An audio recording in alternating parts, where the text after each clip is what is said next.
기도하겠습니다. 하나님, 저희들에게 주님 알게 하시고 주님 앞에 나와서 예배하게 하시고 또 주님으로부터 위로받고 주님으로부터 어떻게 살아야 할지를 들을 수 있도록 은혜를 주셔서 감사합니다. 이 시간에 우리 예배 중에 주의 말씀을 듣는 시간입니다. 우리의 상식과 우리의 생각을 뛰어넘는 주님의 은혜가 우리 모두에게 임하게 하시고 우리 모두가 주의 음성을 듣는 복된 시간이 되게 해 주시옵소서. 예수님의 이름으로 기도하옵나이다. 아멘. 요즘은 좀 많이 없어진 것 같은데요, 예전에 한때 서커스라는 그 엔터테인먼트가 유행을 한 적이 있었습니다. 굉장히 오랜 세월 많은 사람들에게 흥미와 기쁨을 주었던 방법이죠.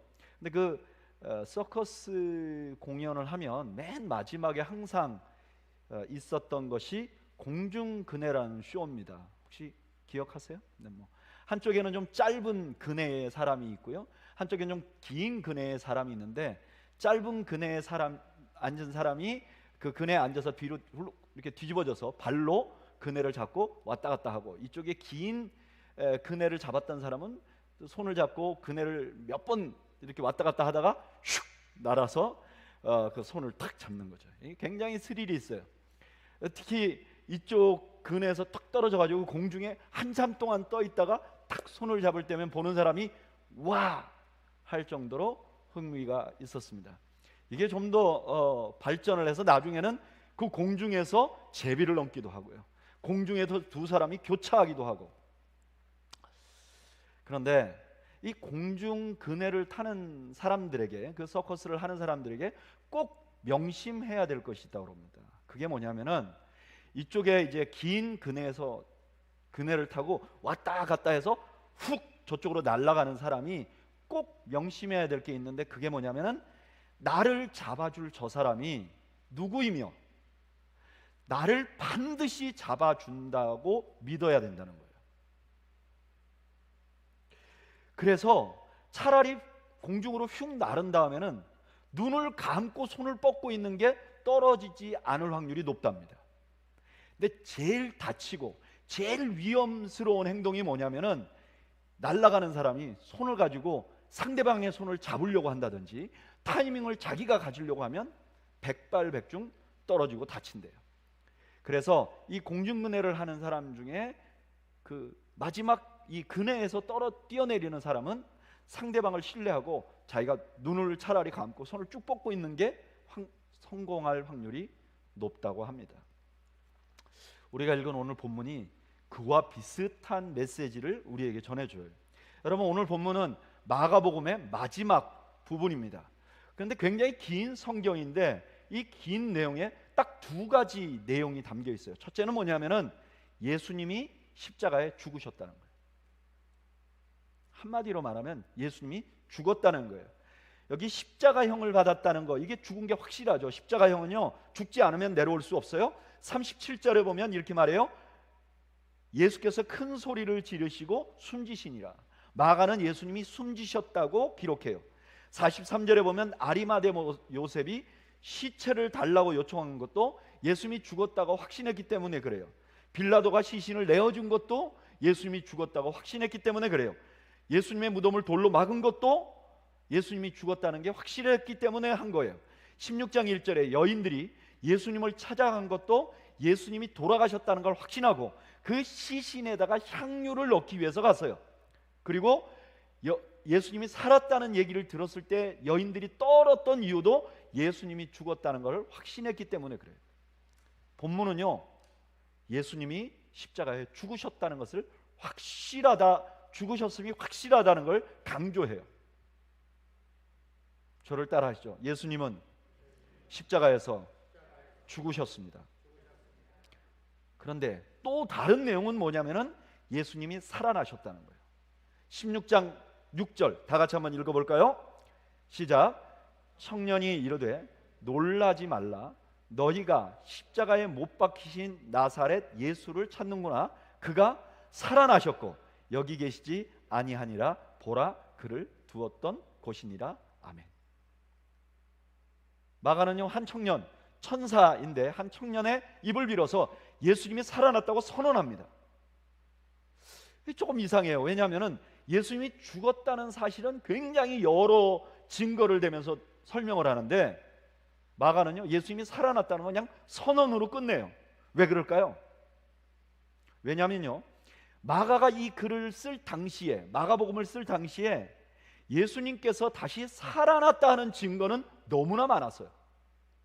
사도행전 1장 3절 제가 읽어드릴게요. 그가 고난받으신 후에 또한 그들에게 확실한 많은 증거로 친히 살아계심을 나타내사. 예수님이 살아나셨다는 것은 증거가 너무 많았다는 거예요. 증거만 많았을 뿐만 아니라 증인도 굉장히 많았고, 마가가 이 글을 쓸 당시에는 예수님, 부활하신 예수님을 본 사람이 아직도 많이 살아 있었어요. 고린도전서 15장 4절부터 8절에 바울은 부활의 증인들에 관해서 이렇게 소개해요. 장사 지낸 바 되었다가 성경대로 사흘 만에 다시 살아나사 게바에게 보이시고, 첫째, 그 다음에 12 제자에게와 그 다음에 500여 형제에게 일시에 보였는데 뭐라 그러냐?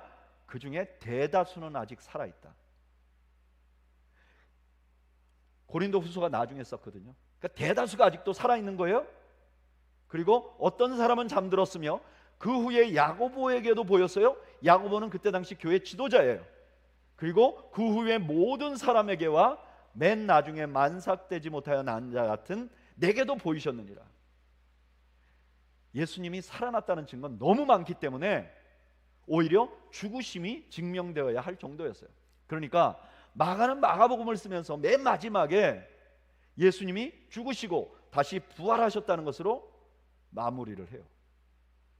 그럼 우리가 좀 하나 이상한 게 있잖아요. 여러분, 예수님이 십자가에 달려 죽으시고 부활하시고 나서 한 40일 동안 이 땅에 지상사역을 하셨어요. 생각해 보세요. 예수님이 부활하시고 나서는 시공을 초월하는 몸이셨어요. 그랬다면 40일 동안에 뭘 하실 수 있었을까요? 아마 엄청난 일을 하실 수 있었을 거예요. 거대한 성을 지으실 수도 있었고, 이슬람교 같이 그냥 몇몇 나라에, 최고 나라에 가서 왕을 그냥 복속시켜 버릴 수도 있었을 거예요.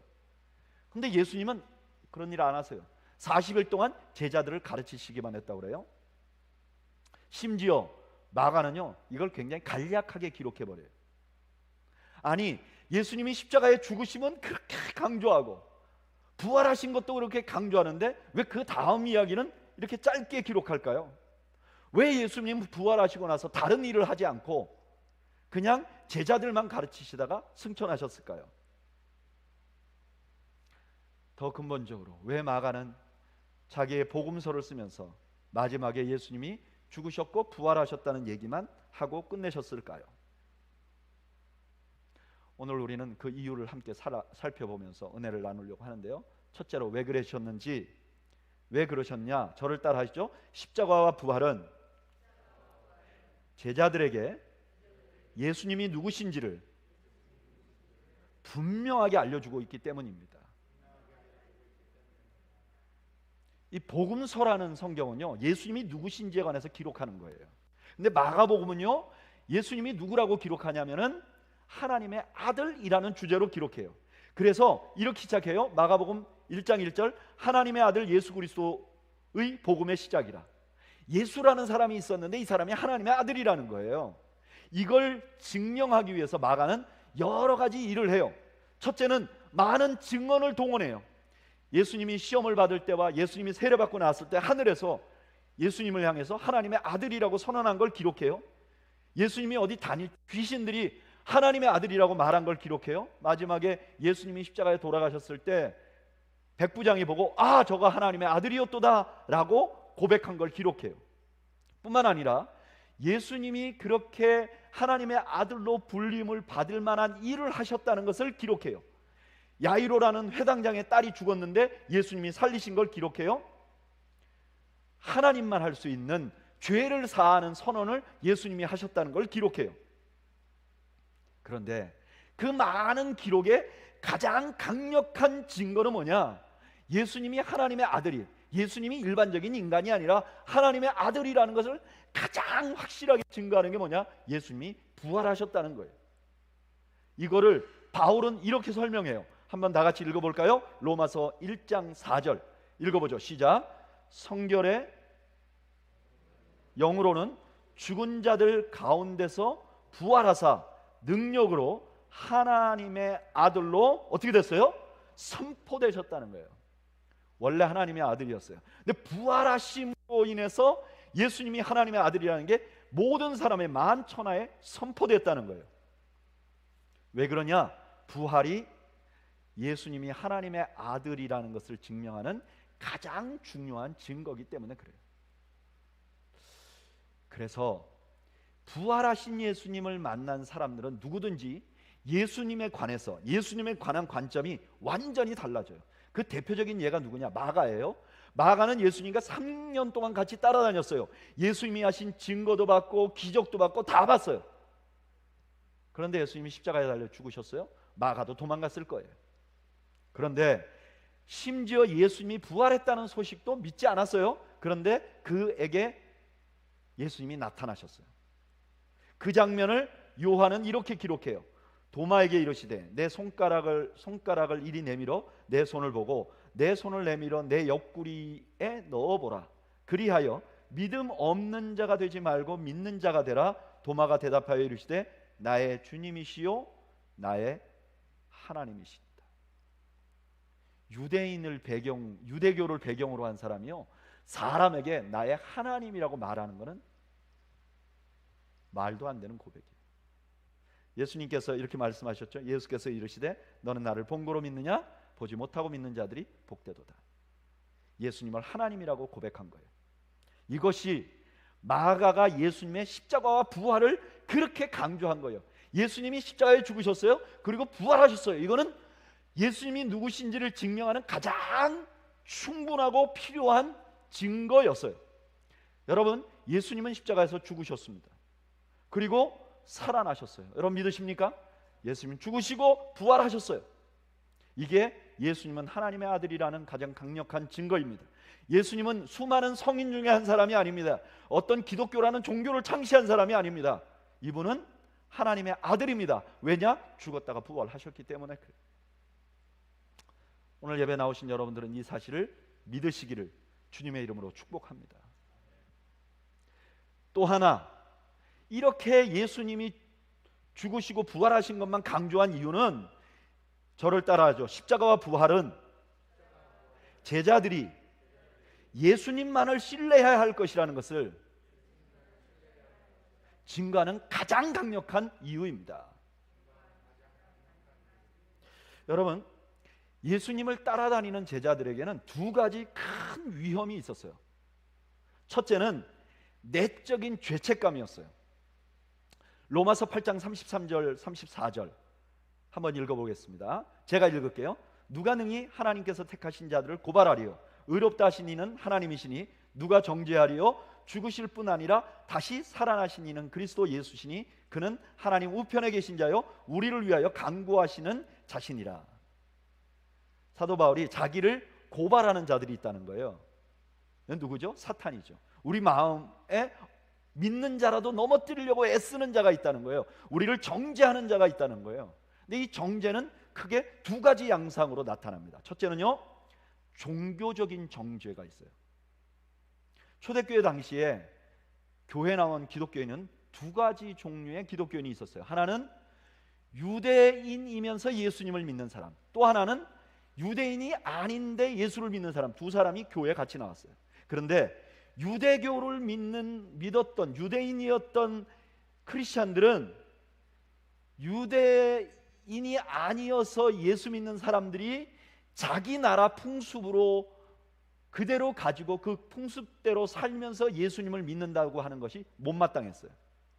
그래서 이렇게 말했어요. 사도행전 15장 5절 바리새파 중에 어떤 믿는 사람들이 일어나 말하되 이방인에게 할례를 행하고 모세의 율법을 지키라 명하는 것이 마땅하다 하니라. 우리같이 이방인들, 유대인 아닌 사람들이 교회에 들어왔는데 너희들 남자들 다 할례 받아, 여자들 다 율법 다 지켜, 그렇게 안 하면 예수 믿는 거 아니야, 그렇게 말하는 거예요. 이런 규약은요, 이방인이면서 예수를 믿는 사람들에게 큰 시험거리였어요. 나는 예수를 믿어서 구원을 얻었다고 하는데 자꾸 이것도 해야 돼, 너 돼지고기 먹었지, 너 안식일날 일했지, 막 이렇게 지적하니까 자꾸 죄책감이 생기는 거예요. 그리고 죄책감이 생기면 이게 의심이 생겨요. 아, 내가 구원받지 못했는가? 이렇게 생겨요. 여러분, 종교적인 규약이라는 거는요, 사람들에게 죄책감을 느낄 수밖에 없게 만들어요. 제가 어렸을 때는 한국의 교회들이요, 주일날 돈을 못 쓰게 했어요. 그래가지고 목사님이 주일날 설교하면서 주일날 돈 쓰면 안 됩니다, 이렇게 설교를 하셨어요. 근데 집사님들은 다 주일날 돈을 써요. 어떻게 써요? 목사님한테 안 걸리면서 써요. 그런데 어느 날 교회 열심히 다니던 제가 가게에서 뭘 사가고 나오는 교회 신실한 집사님을 딱 만나면요, 너무 민망한 거예요. 제가 어렸을 때는 저를 피해서 도망가셨고, 제가 고등학교쯤 됐을 때는 경렬아, 나 목사님이 나한테 물어보면 나 못 봤다 그래, 이렇게 말하고 도망가셨어요. 여러분, 이렇게 종교적인 규약은 사람들에게 죄책감을 느끼게 해요. 요즘도 그런 사람들 있어요. 교회 와서 이거 믿는 사람이라면 이거 해야지, 믿는 사람이면 새벽기도 나와야지, 믿는 사람이 11조 해야지, 이렇게 말하는 목사가 있어요. 근데 여러분, 이것 때문에 죄책감을 느끼면 안 됩니다. 신앙생활 잘해보자고 하는 거지 죄책감을 느끼라고 하는 건 아니에요. 근데 이런 죄책감은요, 우리 마음에 내가 세컨더리 크리스천인가라는 생각을 갖게 하고 자꾸 믿음이 흔들리게 만드는 거예요. 그 다음에 또 하나는 내 마음속에 있는 정죄예요. 사도 바울이 이렇게 말해요. 로마서 7장 19절에 내가 원하는 바 선은 행하지 아니하고 도리어 원하지 아니한 바 악을 행하는도다. 사도 바울도 마음속에 악한 생각을 했대요. 너무 안심되죠? 사도 바울조차도 악한 생각을 했대요. 그래서 이걸 죄책감을 느끼는 거예요. 근데 이 죄책감은 어떻게 되느냐? 자꾸 구원을 의심하게 만드는 거야. 나 같은 죄인이 어떻게 구원받을 수 있을까? 그런 생각을 하게 만든다는 거예요. 저는 이 마음을 충분히 이해할 수 있을 것 같아요. 저도 세례를 제수했는데, 세례 제수한 이유가 뭐냐? 목사님이 너 마지막 질문이야, 너 지금 죽어도 천국 갈 것 같아? 제가 목사님께, 목사님, 제가 컨디션 좋을 때 죽으면 괜찮은데 내가 죄 짓다가 죽으면 지옥 갈지도 모르겠어요. 그래서 목사님이 고민하시더니 너 내년에 세례 받아라. 그래서 1년 후에 세례를 받았단 말이에요. 우리 마음속에 있는 죄책감은요, 우리가 세컨더리 크리스찬인 것처럼 느끼게 하고 우리의 구원이 흔들흔들거리게 만들어요. 그런데 십자가와 부활은요, 우리를 모든 죄책감으로부터 자유하게 해요. 아니요, 어떻게 십자가와 부활이 우리가 죄책감이나 우리의 구원을 더 튼튼하게 해주는가? 여러분, 부활은 뭐를 증명하는 거라고 그랬죠? 예수님이 하나님의 아들이라는 걸 증명했어요. 그러면 예수님의 죽음에 대한 의미도 완전히 달라지는 거예요. 예수님이 하나님의 아들이면 예수님이 절대로 힘이 없어 죽을 수는 없어요. 그러면 예수님이 죽으신 목적이 뭐예요? 왜 죽으셨어요? 하나님의 아들이시라면서 왜 죽으셨어요? 예수님이 자신이 죽을 걸 예언하면서 이렇게 말씀하셨어요. 마가복음 10장 45절, 인자에 온 것은 섬김을 받으려 함이 아니라 도리어 섬기려 하고 자기 목숨을 많은 사람들의 대속물로 주려 하렵니다. 대속물이라는 건 뭐죠? 내가 죽음으로 그 사람들의 죄를 용서받게 하기 위해서 내가 죽으셨다는 거예요. 그런데 그렇게 죽으신 예수님이 요한복음 19장 30절에 뭐라 그랬어요? 다 이루었다 그랬어요. 그러니까 그것이 완전히 이루어진 거예요. 예수님이 우리의 죄를 위하여 죽으시는 게 완전히 이루어졌어요. 이것을 사도 바울은 이렇게 한마디로 정리해요. 한번 읽어볼까요? 너무나 중요한 말씀이에요. 우리 다 같이 한번 읽어보죠. 시작. 로마서 4장 24절 읽어보겠습니다. 시작. 의로 여기심을 받은 우리도 위함이니 곧 예수 우리 주를 죽은 자 가운데서 살리신 이를 믿는 자니라. 예수는 우리가 범죄한 것 때문에 내어줌이 되고 또한 우리를 의롭다 하시기 위하여 살아나셨느니라.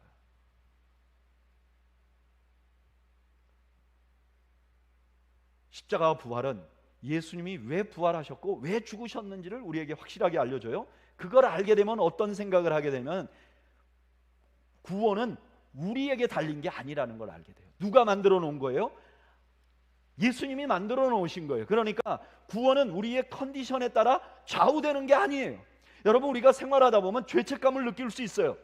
여러분, 죄책감이라는 건 좋은 것이 아니에요. 그러나 죄책감이 없는 것은 더 문제예요. 요즘 사회적으로 많이 문제가 되는 사이코패스라는 사람들이 어떤 사람들이에요? 죄책감을 느끼지 않는 거예요. 죄책감이 있는 거는 괜찮아요. 그런데 이 죄책감이 구원을 의심하도록 만들게 되면 그때부터는 문제가 되는 거예요. 마틴 루터는 이렇게 말했어요. 죄인을 십자가로 이끄는 죄책감은 하나님이 주신 거고 참 회개를 한 뒤에 죄책감은 사탄이 주는 거다. 그런데 십자가와 부활은 우리에게 이렇게 말하는 거예요. 너가 죄책감을 갖는 거? 그래, 있을 수 있어. 그러나 너가 죄책감을 가져도 너의 구원은 취소되지 않아 라고 말하는 거예요. 이거는 이런 거하고 똑같아요. 제가 대학을 입학했어요. 입학 증서를 받았어요. 근데 내가 그 대학에 들어가면서 나는 이 대학에 들어가기 너무 부족한 사람인데 100번 생각해도 나는 그 대학의 학생이에요. 마찬가지로 우리의 구원은 십자가에서 죽으시고 부활하신 예수님이 완성하셨어요. 여러분 믿으십니까? 완성하셨어요. 그래서 내 죄책감으로 흔들릴 수 없는 거예요. 여러분, 우리가 살아가다 보면 의심이 생길 수 있어요. 의심 자체는 좋은 게 아니에요. 그러나 의심 때문에 우리의 구원이 취소되지 않아요. 구원은 우리에게 달린 것이 아니에요. 저는 여러분들이 흔들리지 않는 분들이 되시기를 주님의 이름으로 축원합니다. 십자가와 부활은 우리가 구원 받은 것으로부터 흔들리지 않도록 우리를 든든한 반석 위에 세우는 것이에요. 그래서 나아가는 예수님이 부활하시고 십자가에 죽으시고 부활하셨다는 것을 강조하며 그 복음을 마무리하는 거죠. 그리고 또 하나, 초대교회 제자들이 겪는 또 하나의 문제가 있었어요. 그건 뭐냐면은 외적인 고난이었어요. 로마서 8장 35절 36절에 바울은 이렇게 말해요. 누가 우리를 그리스도의 사랑에서 끊으리요? 환난이나 공고나 핍박이나 기근이나 적신이나 위험이나 칼이랴. 기록된 바 우리가 종일 주를 위하여 죽임을 당하게 되고 도살할 양같이 여김을 받았나이다 함과 같으니라. 사도 바울이 예수님을 따르고 나서 굉장히 고난을 많이 겪었어요. 환난도 겪었어요. 공고도 겪었어요. 박해도 겪었어요. 고난이나 기근이나 적신이나 어떤 때는 칼의 위험도 겪었어요. 여러분, 예수님을 믿는데 지속적으로 고난이 오면 어떻죠? 내 마음에 난 하나님이 사랑하지 않는 것 같아요.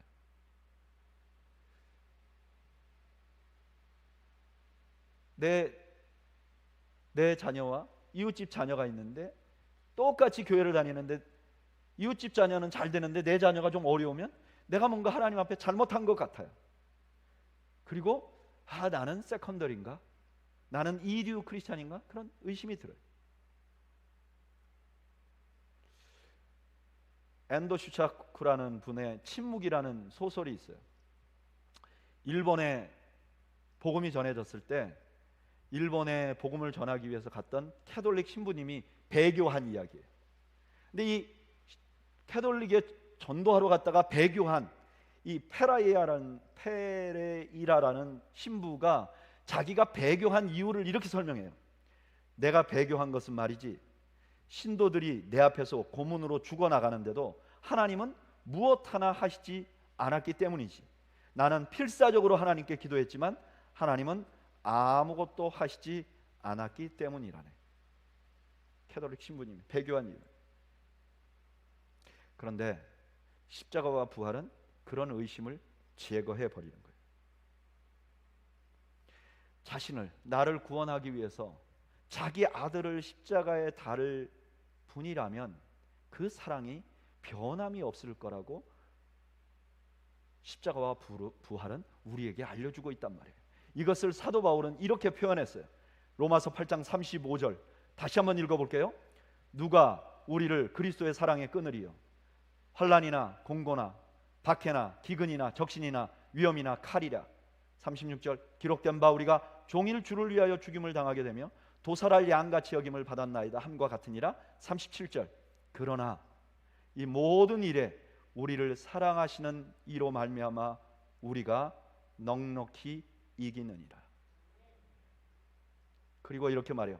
내가 확신하노니 사망이나 생명이나 천사들이나 권세자들이나 현재일이나 장래일이나 능력이나 높음이나 깊음이나 다른 어떤 피조물이라도 우리를 우리 주 그리스도 예수 안에 있는 하나님의 사랑에서 끊을 수 없으리라. 아멘.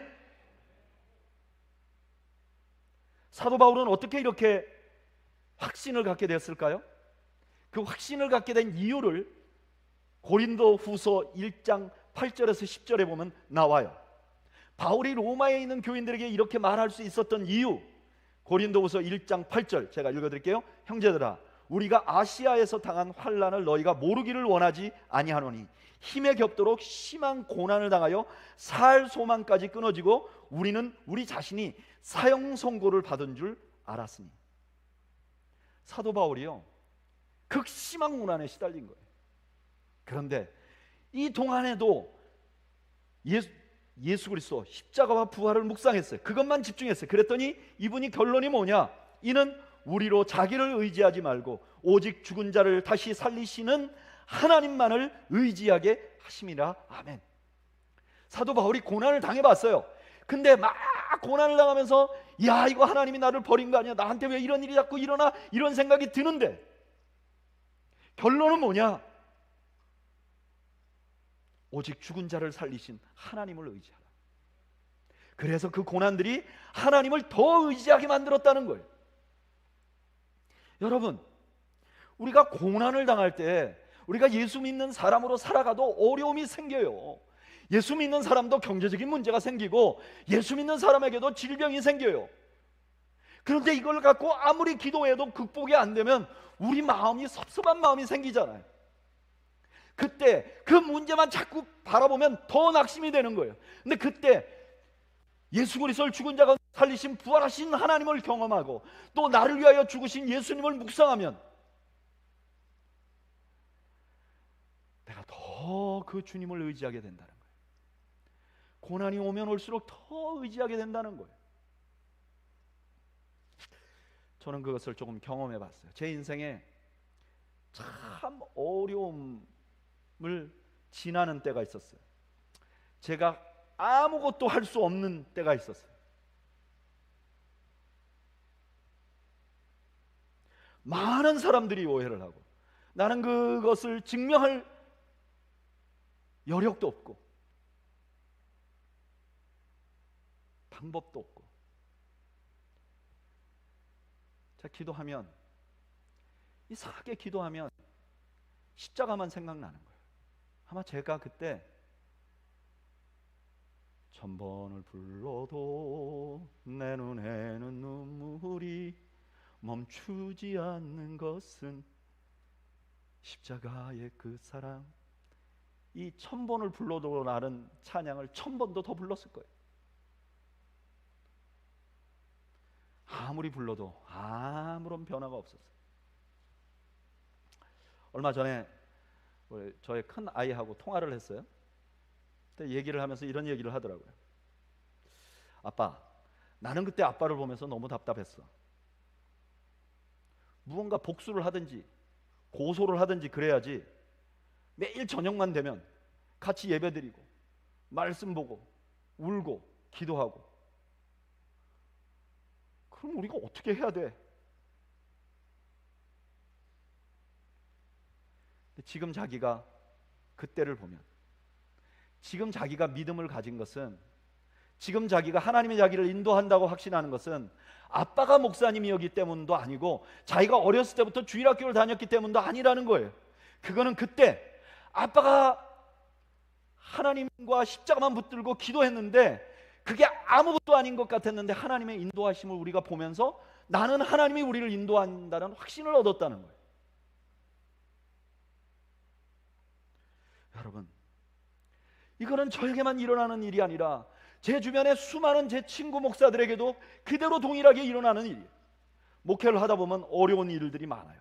근데 어려운 일이 많으면 많을수록 정말 그걸 해결하고 싶은데 그걸 해결하려고 막 인간적으로 노력하면 노력할수록 더 수렁에 빠져요. 근데 십자가에 가면 아무것도 해결이 안 되는 것 같으나 그 안에서 하나님을 더 많이 신뢰하게 되고 우리가 흔들리지 않게 돼요. 망하지 않게 돼요.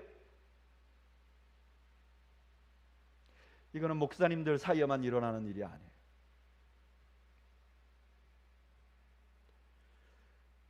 제가 목회를 하면서 여러분들을 만나봤잖아요. 제가 그분의 삶을 봐도 제가 화가 날 정도로 고난과 어려움을 겪는 분들이 있었어요. 근데 그런 분들도 십자가와 부활만 붙들고 주님 앞에 매달리는데 목사인 저조차도 뭔가 좀 새로운 일이 생겼으면,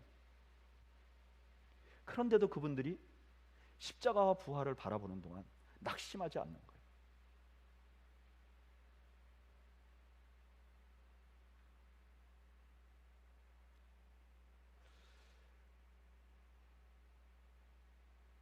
여러분, 우리가 살아가는 인생은 마치 서커스에서 마지막 하이라이트 같은 공중근해를 하는 것과 비슷한 면이 있는 것 같아요. 그네를 잡고 막 흔들다가 어느 순간에 붕, 공중에 떠 있는 거예요. 우리가 열심히 인생을 살아가는데 우리 마음대로 할 수 있는 게 너무 없어요. 저는 심지어 목사인데도 믿음이 굉장히 좋아 보이는 사람들을 만나면요, 저 믿음이 저분에게 무슨 유익이 있나 그런 생각이 들 때가 가끔 있어요. 믿음이 굉장히 좋은 것 같은 목사님도 하루아침에 상상을 초월하는 실수를 해버려요. 그래서 많은 성도들이 시험이 들어요. 또 믿음이 좋아 보이는 목사님과 장로님들과 또 그런 분들이 거룩한 공동체가 한꺼번에 어려워지게 만들어요. 아니, 이런 특수한 경우를 제외하고도 교회 안에서 목회하다 보면 저분에게 신앙은 뭘까? 분명히 말로 믿는 것 같은데 저분의 삶에는 전혀 믿는 증거가 안 나타나는데 저분에게 있어서 신앙은 뭘까? 이런 의심이 들어요.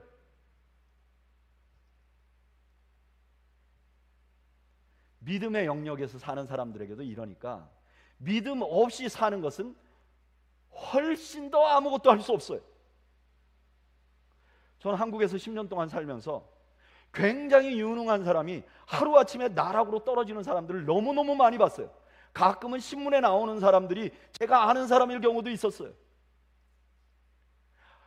승승장구하던 사람이 하루아침에 감옥에 가버려요. 에이, 조금 있으면 회복하겠지. 회복 못하는 사람들이 너무 많았어요. 잘 나가던 사람들이 뛰어난 학문을 연구하고 뛰어난 재능으로 직장생활하던 사람이 목사님 저 좀 아파서,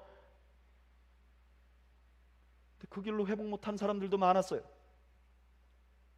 정말 잘 나가던 직장인으로 한국에서 알려진 회사에서 승승장구하다가 좋은 아이디어 갖고 사업하러 나와서 하루아침에 망하는 분들도 많이 봤어요. 그냥 속된 말로 하루에 훅 가버리는 거예요. 믿음도 인생도 우리가 할 수 있는 게 없어요. 마치 공중에 떠인 공중제비 하는 것처럼 바람 한번 세게 불면 그냥 다 날아가 버릴 것 같아요. 아마 이 상황을 솔로몬은 정확히 봤던 것 같아요. 그래서 솔로몬은 전도서에서 이렇게 말해요. 사람이 해 아래 생하는 모든 수고와 마음에 쓰는 것이 무슨 소득이 있으랴. 일평생에 근심하고 수고하는 것은 슬픔뿐이라. 그의 마음이 밤에도 쉬지 못하나니 이것도 헛되도다. 그냥 발버둥을 쳐볼 뿐이지, 좀 살아보려고 발버둥 쳐볼 뿐이지, 좀 믿어보려고 발버둥 쳐볼 뿐이지, 그냥 허둥지는 거, 치는 거. 근데 그런 분들을 옆에서 목회하면서 보고 있는 저는요, 발버둥 치면 칠수록 더 치근해 보여요.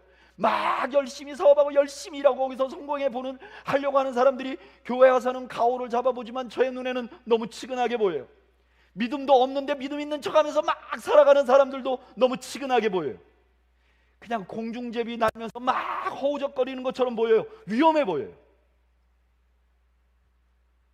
여러분, 그런 모든 사람들에게 우리 주님은 우리가 꼭 알아야 될 진리가 있다고 오늘 본문을 통해서 알려주는 거예요. 그건 뭐냐면은 예수님이 우리를 위하여 죽으셨고 우리 하나님이 그 예수님을 부활시켰다는 사실이에요.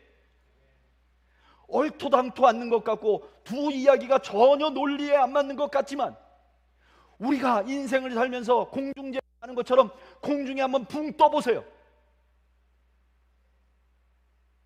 그랬을 때 아, 이게 진짜였구나. 십자가와 부활을 아는 사람과 모르는 사람은 천지 차이예요. 교회를 10년 다니건 얼마나 유능해서 어떤 학위를 받았던 상관없어요. 공중에 붕 떠버리면 십자가와 부활 위에는 우리에게 소망을 줄 수 있는 게 없어요. 우리를 잡아줄 게 없어요.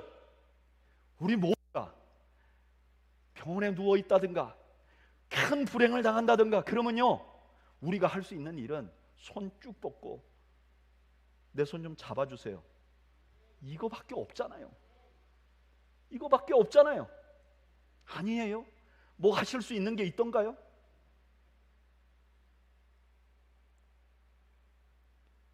그때 우리에게 필요한 것은 그분을 신뢰하는 것이죠. 내 손을 잡아줄 분이 누구냐?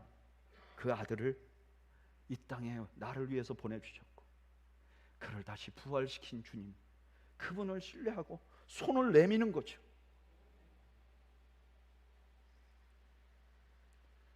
제가 목사로서 안타까운 건 너무나 많은 사람들이 교회를 다니는데 십자가와 부활을 고난주간과 부활주일만 생각해요. 아니요, 십자가와 부활은 교회의 뼈대예요. 매일 바라봐야 될 목표예요. 항상 집중해야 될 것이에요.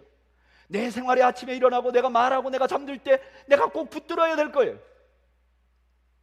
그걸 붙드는 사람은 언젠가 내 인생 공중에 훅 날랐을 때, 한 번에 훅 간다고 할 때 바라볼 대상이 있고 나를 맡기고 다음 스텝으로 넘어갈 수 있도록 만들어줄 그분을 기대하고 내 손을 내밀 수 있는 그런 소망이 생기는 것이죠. 사랑하는 여러분, 여러분들 마음속에 갈등이 있으십니까? 여러분들 삶에 어려움이 있으십니까? 예수님은 부활하셨습니다. 그리고 여러분들의 죄를 위하여 그 전에 죽으셨습니다.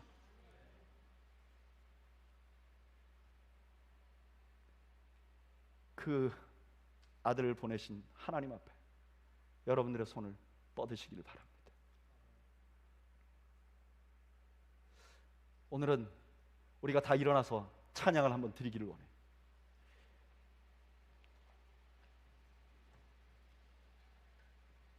살아계신 하나님, 그 하나님을 찬양하면서 우리가 그 가사 하나하나를 묵상하면서 우리가 한번 우리의 손을, 우리의 눈을 주님 앞에 맞추면서 찬양을 드리겠습니다.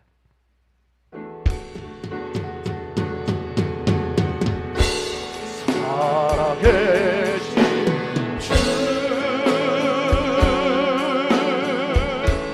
나의 참된 소망, 걱정 근심 전혀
함께 기도하겠습니다. 오늘 예배 나오면서 신앙적인 갈등이 있으신 분들 있으십니까?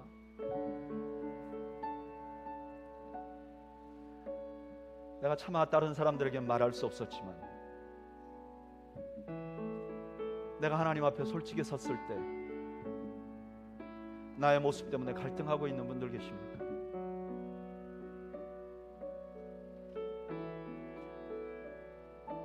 십자가에서 나를 위해 죽으시고 부활하신 주님을, 그 주님 앞에 초점을 맞추고 우리 다 같이 눈을 감고 손을 그분에게 내밀어, 주님 내 손을 잡아주십시오. 나는 그냥 공중에 붕 떠 있습니다. 나를 잡아주십시오. 우리 한번 기도하면 좋겠어. 또 오늘 예배 나오신 여러분들 중에서 인생 한 방에 훅 가는 그런 어려움이 있으신 분들 있으십니까? 불안감을 가지고 계신 분들이 있으십니까? 우리 눈을 감고 하나님 앞에 손을 내밀죠. 하나님, 나는 정말 아무것도 할 수 없습니다. 그냥 한 방에 훅 갈 수밖에 없는 존재입니다. 내가 지금 할 수 있는 것은 하나님 내 손을 잡아주십시오. 부활하신 주님, 그 주님 앞에 손을 내미는 게 없습니다. 우리 이 시간에 우리 죽으시고 부활하신 주님 앞에 그분에게 나의 삶을 맡기고 그분을 의지하며 하나님 앞에 우리 기도하겠습니다. 하나님, 내가 하나님밖에 의지할 분이 없습니다. 하나님, 내 구원도 하나님뿐이시고 내 인생도 하나님뿐입니다. 나를 도와주옵소서. 나를 붙잡아 주옵소서. 우리 함께 하나님 앞에 기도하겠습니다. 우리 다 함께 기도하겠습니다. 하나님 우리 아버지, 하나님 우리 아버지, 저희들 오늘 예배 나오게 하심을 감사합니다. 이 시간에 우리가 부활하신 주님, 우리를 위하여 십자가에 죽으시고 사흘 만에 부활하신 그 주님을, 그분이 하나님의 아들이심을 믿는 믿음으로 하나님 앞에 나왔습니다. 하나님 우리가 주님을 따라가며 우리 자신이 참으로 연약한 것을 고백합니다. 아버지 하나님, 우리 믿음이라는 것이 우리의 삶을 변화시켜 주지 못하는 그런 연약한 존재임을 고백합니다. 아버지 하나님, 내 삶의 인생을 살아올 때 한 걸음 한 걸음 앞으로 나아가지만 내 맘대로 한 걸음도 앞으로 나아가지 못하고 내 맘대로 나를 건사하지도 못하고 내가 할 수 없는 일이 너무 많음을 고백합니다. 아버지 하나님, 내가 연약합니다. 내가 공중에 날아 있는 것처럼 내가 할 수 있는 일이 아무것도 없습니다. 내가 버둥대지만 그러나 아무것도 할 것이 없습니다. 내가 버둥댈 뿐, 그것이 나를 더 위험하게 만들고 더 좌절하게 만들 뿐, 내게 소망이 없습니다. 그래서 하나님 앞에 나옵니다. 하나님, 내 손을 잡아주시옵소서. 하나님, 나를 붙들어 주시옵소서. 하나님, 나를 붙들어 주시옵소서. 하나님, 내 손을 잡아주시옵소서. 그 아들을 보내시고 우리를 잡아주실 주님을 신뢰합니다. 주님, 나를 잡아주시고 주님, 나를 붙들어 주시고 주님, 나와 함께 해주시옵소서. 주여, 나를 붙들어 주시옵소서. 주여, 나를 붙들어 주시옵소서. 주여, 나를 붙들어 주시옵소서. 내가 주님을 신뢰하고 내 인생을 던집니다. 내 인생을 날아오릅니다. 주여, 주여, 은혜를 베풀어 주시옵소서.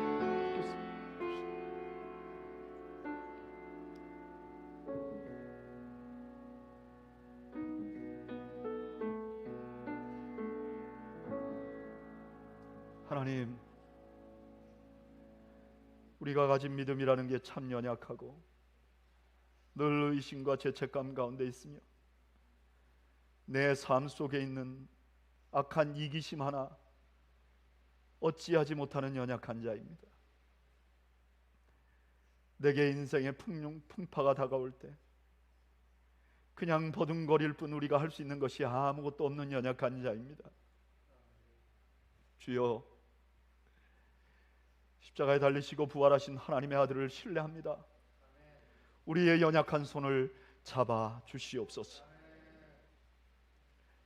이제는 우리 주님 예수 그리스도의 은혜와 하나님 아버지의 크신 사랑과 성령님의 함께하심, 오늘 죄책감과 고난 가운데서 부활하신 주님을 의지하고 그 주님 앞에 우리의 몸을 던지기로 다짐하는, 신뢰하고 그분에게 다가가기로 다짐하는 주의 백성들 머리머리 위와 이들의 가정과 이들의 생업 위에 지금으로부터 영원 무궁토록 함께 있을지어다. 아멘.